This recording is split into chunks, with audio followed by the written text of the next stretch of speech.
E a análise da semana do nosso Cine Terapia é o filme Mãos Talentosas. O poder está na mulher. É isso mesmo. Eu quero mostrar para você, através desse filme, o quão poderosa nós mulheres somos. A importância de uma mãe na nossa vida. Como a mãe define o nosso modelo de amar. Como a mãe define a nossa identidade.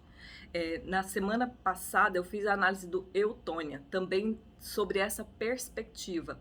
Mas hoje eu quero trazer esse outro filme aqui. Se você não viu o Tônia, corre lá e dá uma olhada e vê a análise para você ver. Mas vamos falar de Mãos Talentosas? O poder está onde? Está em nós, mulheres. Somos nós, mulheres, que geramos tanto os meninos quanto as meninas. Somos nós que geramos a vida. É a mãe que define a identidade dos seus filhos. Também está na mãe o poder, né, de educar cada vez mais. Inclusive, infelizmente, a realidade hoje em dia é qual? As mulheres têm se separado dos pais, dos filhos, e elas se veem sozinhas com esse filho, com o trabalho, com esse dia a dia. E esse filme mostra bastante isso. Então veja que o foco dela o tempo inteiro está na solução. Na solução do quê? Das questões em que ela vive.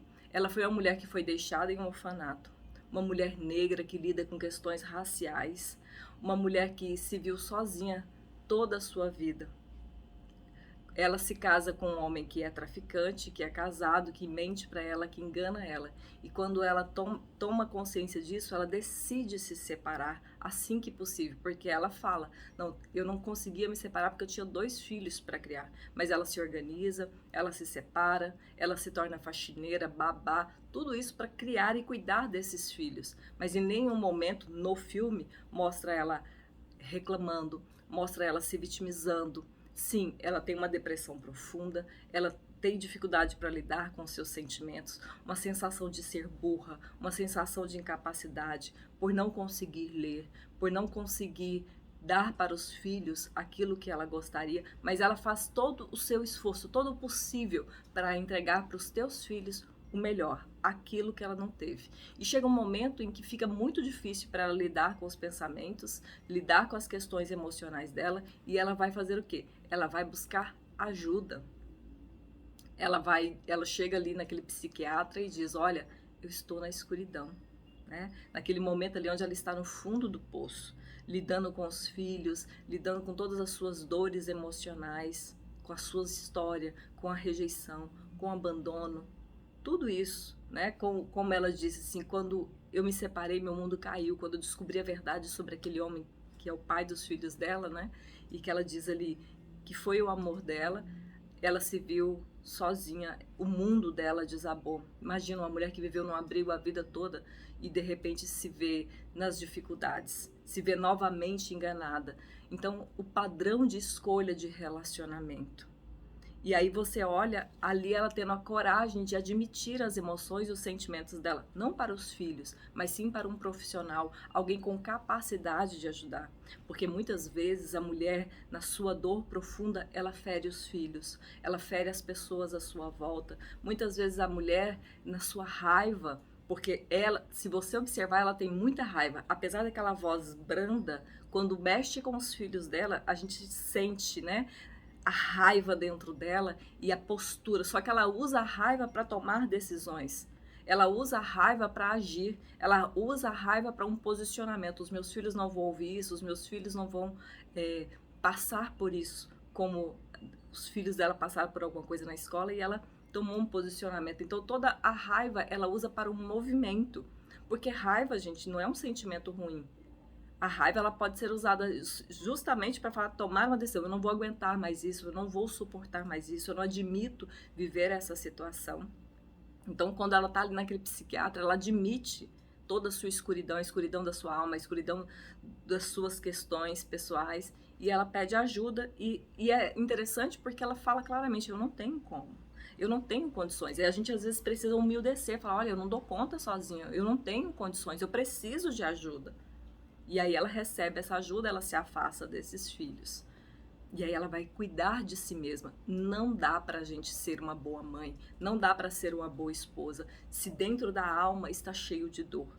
Se não é antes de liberar toda essa dor, antes dessa angústia, todas essas questões. Então, a primeira pessoa que você precisa cuidar é de você, é das suas questões pessoais, é das suas sombras, é das suas próprias escuridão. Porque é isso, todos nós temos luz e sombra, temos as nossas escuridão. Então, ela fala sobre o quanto ela se sente burra. E aí eu vou passar para o quem? Para o filho dela, né? Ela tem 2 filhos, mas o filme foca no Ben Carson, que é os Mãos Talentosas, que é o médico. E o que ele sente? Se você observar, ele fala para ela que ele não sabe lidar com as suas emoções. O momento ali que ele esfaqueia o rapaz, né, na escola, ele chega dentro de casa e ele pega a Bíblia e ele abraça aquela Bíblia e ele conversa com Deus, porque é algo que ela se posiciona muito com os filhos. Ela se posiciona com os filhos na questão da espiritualidade, ela é firme na educação, ela é firme no que eles podem ou não podem assistir, ela é firme no...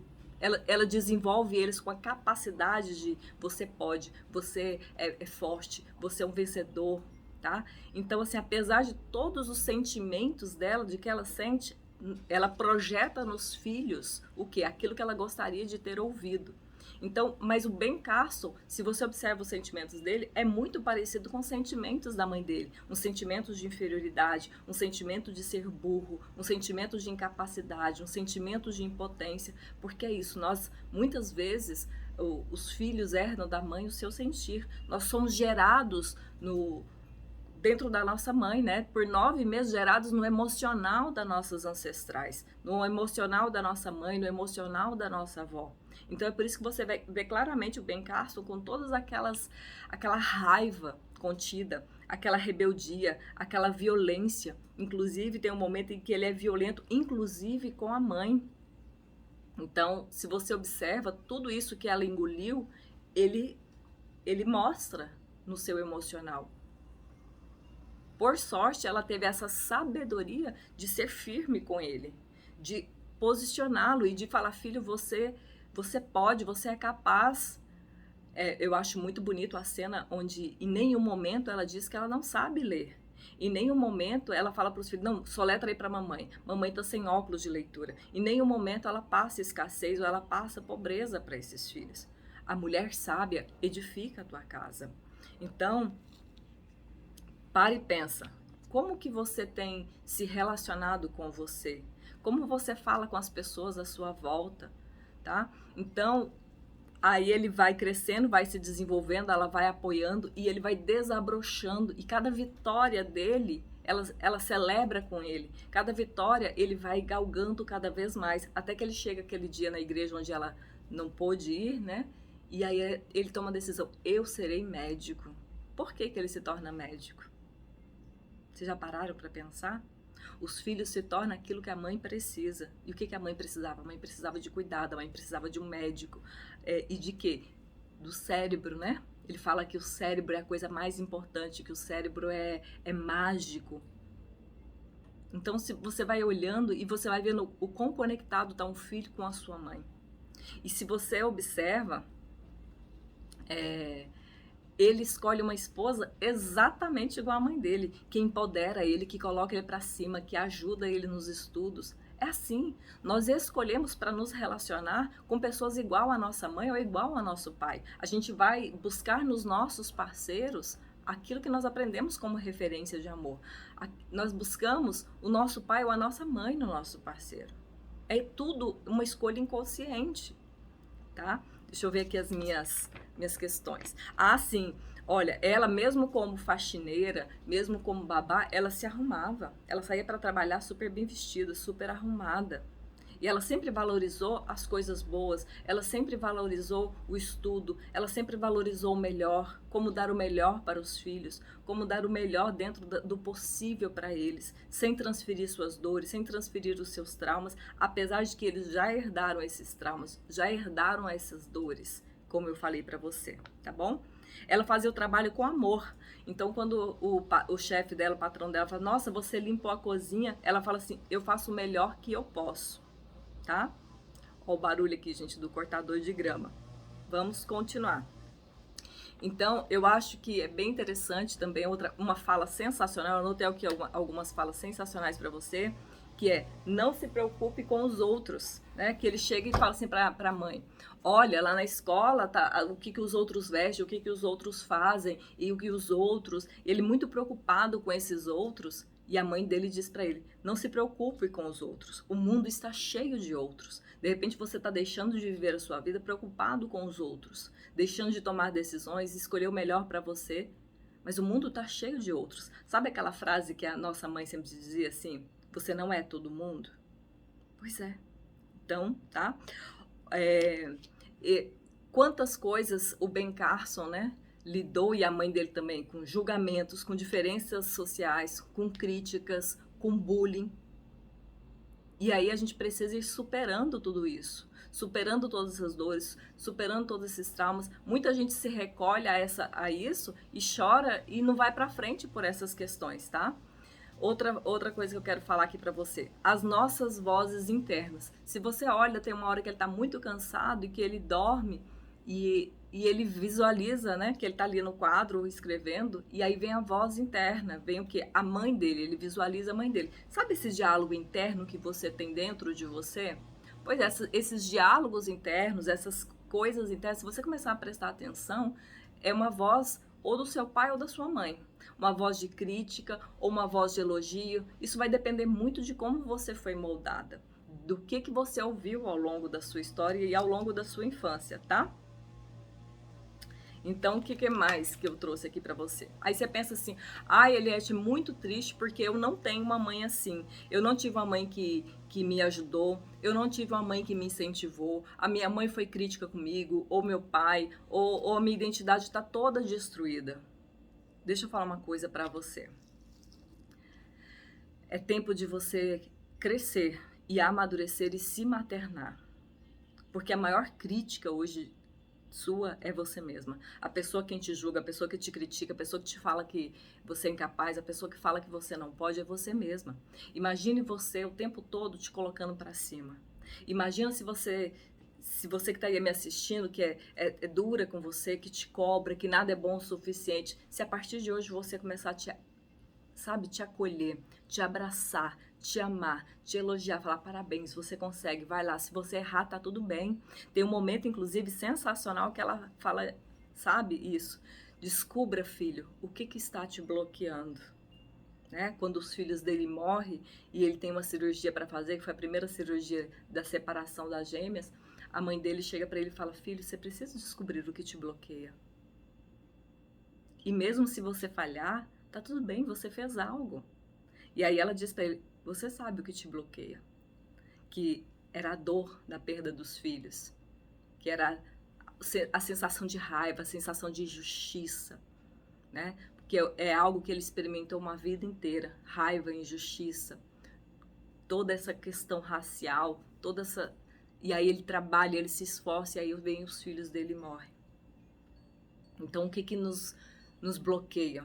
São as nossas dores, são os nossos traumas, são esses ressentimentos, são essas mágoas, essa sensação de injustiça. Nós precisamos descobrir o que está nos bloqueando, o que te bloqueia. Eu quero que você pare e pense: o que está bloqueando a minha vida? Qual é a raiva, qual é a mágoa, qual é o sentimento de injustiça, qual é a cobrança, qual é a culpa? Porque ele se sentiu culpado de ser médico e não ter conseguido salvar os próprios filhos. Então eu quero que você pare e pense: o que está me bloqueando? O que está me bloqueando? Porque você tem o mundo inteiro diante de você, você só precisa ver isso. E não é sobre estresse, não é sobre tensão, porque foi justamente na hora que ele relaxou, foi justamente no momento em que ele, sabe, se conectou ali com ele, que ele estava ali jogando e que ele foi... que a solução veio. O foco não é no problema, no que está de errado, mas o foco é onde está a solução. O foco é a forma como você agora se coloca para cima. Sua infância foi dura, sua infância foi difícil? Ok, mas agora você pode fazer diferente, tá? Então eu te pergunto, como você tem se tratado? Você é capaz de se maternar e se tornar a melhor mãe possível para você, o melhor pai para você, essa pessoa que te ama, essa pessoa que te coloca para cima, essa pessoa que para de se sabotar? Eu espero que sim. E tem uma frase dela que eu amo, porque eu amo esse filme. E uma frase dela que eu peguei pra mim, sabe, é: Você pode fazer tudo que os outros fazem, só que ainda melhor. Isso aqui não é estar em competição com os outros. Isso aqui não é sobre isso. É sobre você olhar para o outro sem comparação. É olhar para você e falar assim, não, tudo bem, se ele pode, eu também posso. Se ele é capaz, eu também sou. Então comece a dizer para você, eu posso fazer tudo que os outros fazem, só que ainda melhor. Eu estou disposta a me maternar. Não importa qual foi a dor que eu vivi, qual foi o trauma que eu passei, eu vou descobrir o que está me bloqueando e eu vou liberar. E se você quer, agora no dia 25 de maio, eu vou fazer isso, um workshop gratuito, tá? Então agora no dia 25 de maio vai ter um workshop gratuito, o link tá na bio do meu Instagram, tá? É só você entrar pro grupo de WhatsApp e vem descobrir o que está te bloqueando, vem descobrir como se maternar, como aprender a desbloquear a sua vida e liberar todo esse fluxo de amor que você merece. Já pega esse vídeo aí, ó, já manda para as amigas, já convida outras mulheres para descobrir que nós somos o poder. Nós temos o poder, porque tudo começa na mulher. Nós temos a força, nós temos a capacidade. E eu confio e eu acredito nisso. E você? Deixa aqui nos comentários, tá bom? Beijo grande para você.